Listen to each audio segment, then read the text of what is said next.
there is a version of you that everyone likes. He agrees with what people say. He never causes friction. He adjusts his opinions to match the room.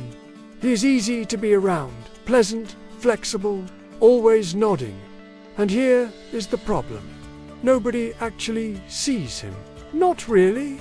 Because when you agree with everything, you stop being a person with a perspective. You become a mirror. And mirrors are useful, but nobody respects a mirror.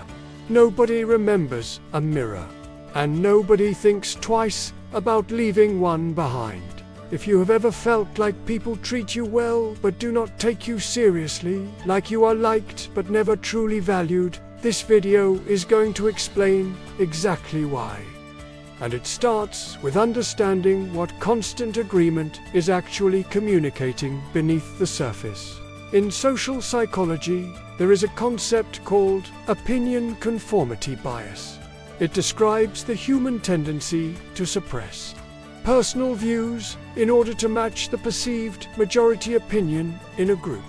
And on the surface, this seems harmless, even smart. You avoid conflict. You keep things smooth. People seem to like you more. But here is what is actually happening underneath. Every time you suppress a genuine opinion to match someone else's, your brain registers it as a small act of self-abandonment. Over time, this creates what psychologists call identity diffusion, a gradual erosion of your sense of self. You stop knowing what you actually think because you have spent so long performing what others want to hear, and the people around you feel this, even if they cannot name it. They begin to sense that they are not getting the real you. They are getting a performance. And performances, no matter how polished, never create genuine respect. Here is something that most people do not understand about human psychology. We do not actually respect the people who agree with us most. We are drawn to people who hold their ground. Think about someone in your life whose opinion you genuinely value. Is it the person who always agrees with you? Or is it the person who sometimes pushes back calmly, clearly, without cruelty, but holds their perspective even when it creates friction? Almost always, it is the second person. There is a psychological principle behind this, called Idiosyncrasy Credits, first introduced by social psychologist Edwin Hollander. It works like this. When a person consistently demonstrates competence and genuine individuality, they build up social capital. And that capital gives them the freedom to deviate from group norms without losing respect. In fact, their willingness to deviate is itself what signals high value. The person who always agrees has 0 idiosyncrasy credits. They have traded every one of them for approval. And in doing so, they have made themselves socially irrelevant. Now I want to address something directly, because this is the part where people get defensive. Disagreeing does not mean being difficult. It does not mean arguing for the sake of it. It does not mean being the person who turns every conversation into a debate. That is not confidence, that is insecurity wearing a different mask. What it means is this. When you have a genuine perspective that differs from what is being said, you say it clearly, without apology, without excessive qualification, and then you let it stand. That is it. That single act done consistently changes everything about how people perceive you. There is research from Harvard Business School showing that people who express minority opinions in group settings, even when those opinions are unpopular, are rated significantly higher in competence and leadership potential by other group members. Not lower, higher, even by the people who disagreed with them. Because what disagreement signals, when done with calm conviction, is that this person is not performing. And in a world full of people nodding along, that is extraordinarily rare. And rare things are valued. So why is it so hard to do? Why do so many people default to agreement even when they know it is costing them? The answer goes back to the brain's threat detection system. Disagreement at a neurological level activates the same fear response as physical danger. Your amygdala does not distinguish between a lion and a disapproving look from someone whose opinion matters to you.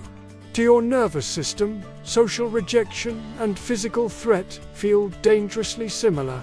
It tells you to stand down, agree, smooth it over, survive the moment.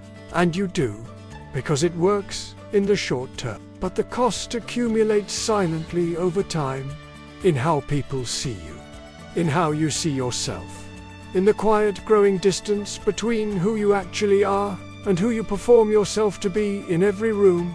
Here are the specific shifts to start making right now. The first shift is to replace automatic agreement with a genuine pause. Before you nod and echo what someone says, stop for 1 second. Ask yourself, do I actually agree with this? If yes, agree. If not, say what you actually think. That pause alone, practiced consistently, will start to interrupt the reflex. Instead, I actually see it differently. Or, I don't think that's right. Short, grounded, no performance of guilt around it. The third shift is to stop adding unnecessary validation before your real point. Notice how often you say, "That's a great point," or "I totally see where you're coming from," although before sharing your actual perspective, you are pre-apologizing for your own opinion. Drop it. Lead with your point. The other person's idea does not need to be validated before yours gets to exist. There will be a beat of tension.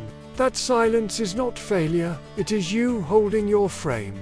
And holding your frame is exactly what builds long-term respect. Here is the deeper truth underneath all of this. So you adapted. You became agreeable, and it worked. It kept things smooth, it kept people comfortable. It kept you safe. And you cannot have both if you are never willing to let your real self be seen, friction and all. The most respected people in any room are not the most agreeable. They are the most genuine. They are the people who say what they mean, hold what they believe, and let others decide whether to meet them there. That is the version of you that people remember. That is the version that creates real influence. And that is the version this channel exists to help you build, one layer at a time. If this hit something real for you today, you already know what to do.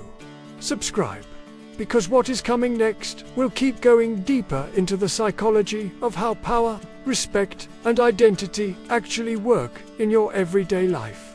I will see you in the next one.